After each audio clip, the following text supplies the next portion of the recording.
Hello friends, good morning. मैं हूं MJ. सबसे पहले तो फ्रेंड्स टेम्परेचर जान लेते हैं। मेरे यहाँ टेम्परेचर हो चुका है 40 डिग्रीज़। 40 डिग्रीज़ टच हो चुका है टेम्परेचर। ये टेम्परेचर पे हम अपने रोज़ेज़ की केयर कैसे कर सकते हैं उसके ऊपर आज की वीडियो होगी। मैंने पिछली वीडियो रोज़ की केयर से रिलेटेड बताई थी। उसमें सबसे पहला जो हमें प्रॉब्लम फेस करना था वो डिजीज़ से रिलेटेड था, वो है माइट्स और थ्रिप्स जैसी बीमारी। लेकिन जैसे ही फ्रेंड्स आपके यहाँ टेम्परेचर और ज़्यादा बढ़ जाता है 38 डिग्रीज़, 39 डिग्रीज़, 40 डिग्रीज़, तो माइट्स का इश्यू आपके प्लांट्स के ऊपर 90% जितना नहीं दिखेगा।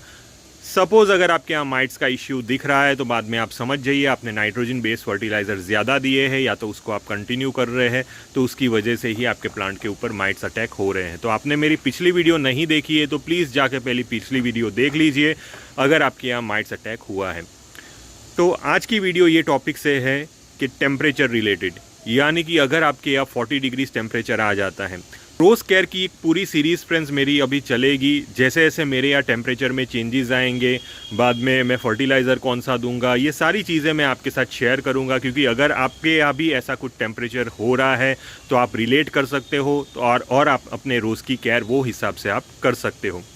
तो सबसे पहले तो फ्रेंड्स टेम्परेचर अगर आपके यहाँ 38 टू 40 डिग्रीज़ के बीच में आ चुका है तो सबसे पहली चीज़ आपको ये करनी है कि आपको अपने पौधे के अंदर धीरे धीरे करके फर्टिलाइजेशन से रोक देना है। जी हाँ, जो भी फर्टिलाइज़र आप देते हो, मैंने पिछली वीडियोस में बताया था जो 12610050 ये फर्टिलाइज़र आपको सजेस्ट किया था। लेकिन तब जो टेम्परेचर था वो 32 टू 36 डिग्रीज़ के बीच में टेम्परेचर था। वो टेम्परेचर के दरमियान आप अपने पौधे के अंदर फर्टिलाइज़र कंटिन्यू कर सकते हो। लेकिन जैसे ही फ्रेंड्स टेम्परेचर बढ़ता है तो एकदम से फर्टिलाइज़र रोकना नहीं है। फर्टिलाइज़र की क्वांटिटी धीरे धीरे कम करते जाइए। सपोज़ आप 2 ग्राम दे रहे हो तो उसकी जगह पे 1 ग्राम दीजिए, 1 ग्राम दे रहे हो तो आधा ग्राम दीजिए। ये हिसाब से धीरे धीरे करके आप फर्टिलाइज़र रोक दीजिए।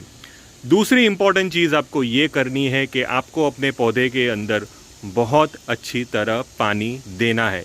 देखिए, अगर आपने प्लांट को हाइड्रेट नहीं रखा, दिन में 2 बार पानी नहीं दिया तो बाद में आपके प्लांट पीले पत्ते करना शुरू कर लेंगे। मैं आपको अभी प्रैक्टिकल बता देता हूँ। ये मेरा एक बटन रोज़ का प्लांट है। इसके ऊपर जैसे कि देख रहे हो पीले पत्ते हो रहे हैं। अब पीले पत्ते होने का रीज़न ये भी है कि जैसे ही आपके यहाँ टेम्परेचर चेंज आएगा, अचानक से टेम्परेचर बढ़ जाता है तो सडन चेंज इन टेम्परेचर की वजह से भी आपके प्लांट के ऊपर पीले पत्ते आएंगे। आपका प्लांट अचानक स्ट्रेस में चला जाएगा जिसकी वजह से वो पीले पत्ते निकालेगा। दूसरा इंपॉर्टेंट रीज़न है वो है वाटरिंग। यही चीज़ है जिसकी वजह से मेरे प्लांट के ऊपर इतने सारे पीले पत्ते हुए हैं। मैंने सिर्फ 2 दिन के लिए शाम के टाइम पानी नहीं दिया था। मैंने सुबह के टाइम अच्छी तरह पानी दिया था, लेकिन शाम तक हमारी जो मिट्टी मीडिया है या तो कोकोपीट वाला मीडिया भी क्यों ना हो, वो ड्राई हो जाता है, ऊपर से हल्का सा ड्राई हो जाता है। डिपेंड करता है आपके प्लांट के रूट सिस्टम कितने हैं। अगर आपके प्लांट के रूट सिस्टम बहुत ज़्यादा है तो बहुत जल्दी ड्राई हो जाएगा। अगर आपके प्लांट के रूट सिस्टम कम है तो देरी से ड्राई होगा। लेकिन 2 टाइम पानी देना बहुत ज़्यादा ज़रूरी है। ये गर्मियों की सीज़न में अगर आपके यहाँ टेम्परेचर 40 डिग्री टच हो चुका है तो 2 टाइम पानी ज़रूर दीजिए। क्योंकि अगर आप 1 टाइम दोगे तो आपके प्लांट के ऊपर ऐसे पीले पत्ते होना शुरू हो जाएंगे।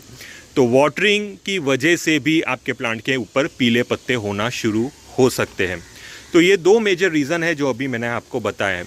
और दूसरी फ्रेंड्स, हमें जैसे ही हमारा प्लांट के ऊपर इतनी तेज़ गर्मी पड़ना शुरू हो जाती है तो दूसरे बहुत सारे इलाज हम कर सकते हैं। दूसरे इलाज में हम ये कर सकते हैं कि हम अपने पौधे के ऊपर फॉगर सिस्टम लगा सकते हैं। फॉगर सिस्टम की वजह से आपके प्लांट के ऊपर फॉगर की जो छोटी छोटी बूंदें गिरती रहेगी, वो बूंदों की वजह से आपके प्लांट के ऊपर ठंडक मेंटेन रहेगी, प्लांट का टेम्परेचर मेंटेन रहेगा, जिसकी वजह से वो ग्रोथ करता रहेगा। अगर आपके पास फॉगर सिस्टम नहीं है तो बाद में ऐसे में आप अपने पौधे के ऊपर शावरिंग करिए। दिन में 3 बार, 4 बार, 5 बार, जितना अच्छी तरह आप शावरिंग करोगे प्लांट का टेम्परेचर उतना ही ज़्यादा मेंटेन रहेगा। और उसके साथ आप अगर ग्रीन नेट भी लगाना चाहते हो तो ग्रीन नेट से भी आपके प्लांट के ऊपर टेम्परेचर थोड़ा सा मेंटेन रहेगा। लेकिन ये मत सोचिए कि ग्रीन नेट लगा दिया तो आपका प्लांट हीट से बच जाएगा। ये बिल्कुल भी गलत चीज़ है, ये एक मिसकॉन्सेप्शन है, तो ये मत सोचिएगा। तो ग्रीन नेट एक प्रिकॉशन के हिसाब से आप लगा सकते हो, लेकिन फिर भी आपका प्लांट टेम्परेचर से पीड़ित होगा, उसको नुकसान होगा। तो उसके लिए आपको शावरिंग करना ज़रूरी है, प्लांट के ऊपर पानी का छिड़काव करना ज़रूरी है और प्लांट को अच्छी तरह वाटरिंग करना ज़रूरी है, जिसकी वजह से उसका इंटरनल टेम्परेचर मेंटेन रहेगा। अब ये कुछ ऐसे प्रिकॉशनरी चीज़ है जो आप 40 डिग्रीज टेम्परेचर पे कर सकते हो। अब जैसे कि फ्रेंड्स मैंने बताया, हमें अपने पौधे के अंदर फर्टिलाइज़र नहीं देना है, लेकिन फ्रेंड्स हमें 2 फर्टिलाइज़र ऐसे ज़रूर देने हैं ये गर्मियों की सीज़न में, जिसकी वजह से आपके पौधे की हेल्थ मेंटेन हो सकती है। और वो 2 फर्टिलाइज़र है, सबसे पहला फर्टिलाइज़र है मैग्नीशियम सल्फेट। मैग्नीशियम सल्फेट गर्मियों की सीज़न में प्लांट के फोटोसिंथेसिस को प्रोसेस को एकदम स्मूथली चलने देगा, क्योंकि जितनी ज़्यादा धूप मिलेगी पौधे को, प्लांट उतना ही ज़्यादा फोटोसिंथेसिस का प्रोसेस करेगा। मैग्नीशियम की कमी की वजह से आपके प्लांट के पत्ते हल्के से लाइट ग्रीन कलर के भी हो सकते हैं, हल्के से पीलापन आपको लीव में दिखेगा। मैं 100% येलो नहीं बोल रहा है, जैसे कि ये जो पूरा पीला है ऐसा मैं नहीं बोल रहा, लेकिन जो लीव्स के कलर्स होंगे वो हल्के से येलोइश ग्रीन आपको देखने को मिलेंगे। तो आप समझ जाइए कि आपके प्लांट के अंदर मैग्नीशियम की कमी है। आपके प्लांट को आपको मैग्नीशियम सल्फेट हर हफ्ते देना है, 1 ग्राम 2 ग्राम इतना आप दे सकते हो। स्प्रे करना हो तो शाम के वक्त स्प्रे कर सकते हो, रूट्स में देना हो तो शाम के वक्त भी रूट्स में दे सकते हो। अर्ली मॉर्निंग 7 बजे के आसपास भी आप अपने प्लांट के अंदर ये मैग्नीशियम सल्फेट अप्लाई कर सकते हो। ये चीज़ हर हफ्ते देना है, पूरे समर्स में कंटिन्यू रखिए, इससे आपके प्लांट की हेल्थ मेंटेन रहेगी। दूसरा जो फर्टिलाइज़र है वो है माइक्रोन्यूट्रिएंट फर्टिलाइज़र। माइक्रोन्यूट्रिएंट की वजह से आपके प्लांट इजीली स्ट्रेस में नहीं जाएंगे। माइक्रोन्यूट्रिएंट हमें हर 15-20 दिन में 1 ग्राम या तो 2 ग्राम हम अपने पौधे के अंदर दे सकते हैं, जिसकी वजह से हमारे प्लांट बहुत अच्छी ग्रोथ कर सकते हैं, इसके पत्ते के कलर मेंटेन रहेंगे। अब तीसरा जो मैं आपको बताने वाला हूँ वो एक पीजीआर है। पीजीआर जैसे कि हर बार मैं जो आपको सजेस्ट करता हूँ वो है बायोवीटा एक्स। बायोवीटा एक्स प्लांट को स्ट्रेस में से बचाने की कोशिश करेगा, क्योंकि जितनी ज़्यादा गर्मियाँ पड़ेगी आपका प्लांट उतना ही स्ट्रेस में जाएगा, और उसको स्ट्रेस में से निकालने के लिए बायोवीटा एक्स आपको हेल्प करेगा। बायोवीटा एक्स अगर आपके पास नहीं है तो बाद में आप सीवीड का भी इस्तेमाल कर सकते हो। जो सागरी का सीवीड आता है वो भी अच्छा सीवीड है, तो उसका भी आप इस्तेमाल कर सकते हो। बायोवीटा एक्स हमें 1 ml लेना है, 1 लीटर पानी में मिक्स करके हमें स्प्रे करना है शाम के वक्त 15 या तो 10 दिन में एक बार। इसका स्प्रे आप रेगुलर इंटरवल पे करते रहिए, आपके प्लांट स्ट्रेस से बचे रहेंगे। वैसे पानी भी एक ऐसा फर्टिलाइज़र है जिसकी वजह से प्लांट को न्यूट्रिएंट्स मिलते हैं, तो पानी इज़ अ की पॉइंट इन समर सीज़न। अगर आप पानी कम दोगे, प्लांट को न्यूट्रिएंट भी कम मिलेगा, साथ में आपका प्लांट डिहाइड्रेट होगा तो पत्ते पीले पड़ेंगे, ग्रोथ रुक जाएगी, आपका प्लांट डाईबैक कर सकता है। तो पानी ज़रूर दीजिए।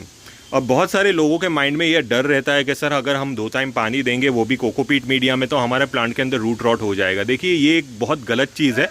गर्मियों की सीज़न में जनरली फंगस होने के चांसेस बहुत कम होते हैं, खास करके रूट्स रिलेटेड।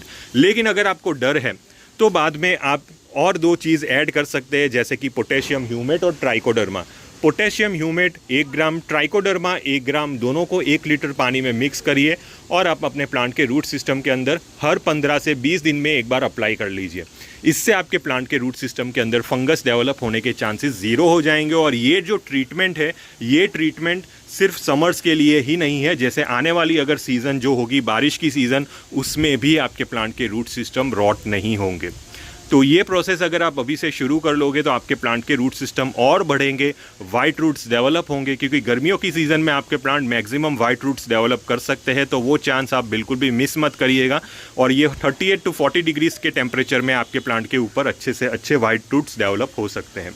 तो पोटेशियम ह्यूमेट और ट्राइकोडर्मा भी आप अप्लाई कर सकते हो, जिसकी वजह से आपके जो प्लांट है वो बहुत अच्छी ग्रोथ कर सकते हैं।